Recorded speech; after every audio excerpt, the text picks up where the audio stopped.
2024 लोकसभा चुनावों से पहले विपक्षी गठबंधन में सीट शेयरिंग को लेकर बातचीत जारी है। हालांकि अभी तक कोई ठोस नतीजा नहीं निकला है। इस बीच पश्चिम बंगाल की मुख्यमंत्री ममता बनर्जी ने कांग्रेस के सामने 300 सीटों का प्लान रखा है। टीएमसी की प्रमुख ममता बनर्जी ने सुझाव दिया कि भारतीय जनता पार्टी के खिलाफ कुछ विशेष क्षेत्रों में लड़ाई का नेतृत्व क्षेत्रीय नेता करें। उन्होंने कहा कि कांग्रेस स्वतंत्र रूप से 300 लोकसभा सीटों पर चुनाव लड़ सकती है।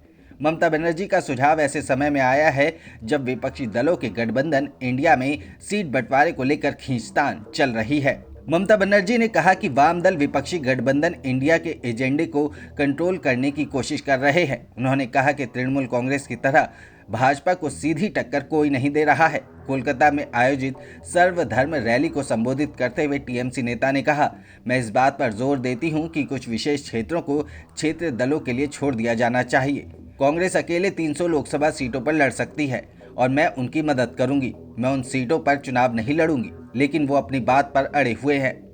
कांग्रेस का स्पष्ट रूप से नाम लिए बिना ममता बनर्जी ने राज्य में सीट बंटवारे को लेकर बातचीत में देरी के लिए उसकी आलोचना की। उन्होंने कहा, मेरे पास भाजपा से मुकाबला करने और उसके खिलाफ लड़ने की ताकत और जनाधार है, लेकिन कुछ लोग सीट बंटवारे को लेकर हमारी बात नहीं सुनना चाहते।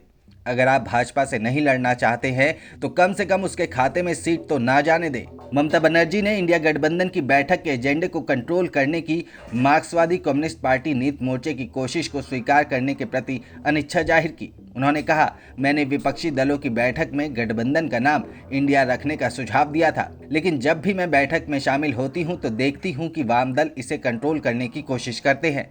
ये स्वीकार्य नहीं है। मैं उन लोगों से सहमत नहीं हो सकती जिनके खिलाफ मैंने 34 साल तक संघर्ष किया है।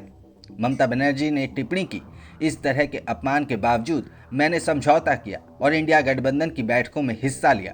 कांग्रेस नेता राहुल गांधी को असम में वैष्णव संत श्रीमंत शंकरदेव के जन्मस्थान पर जाने से रोके जाने का संभवतः संदर्भ देते हुए ममता बनर्जी ने टिप्पणी की, केवल मंदिर जाना ही पर्याप्त नहीं। उन्होंने भाजपा के खिलाफ अपने सक्रिय और मुखर रुख को रेखांकित करते हुए कहा, आज कितने नेताओं ने भाजपा से सीधे तौर पर मुकाबला किया।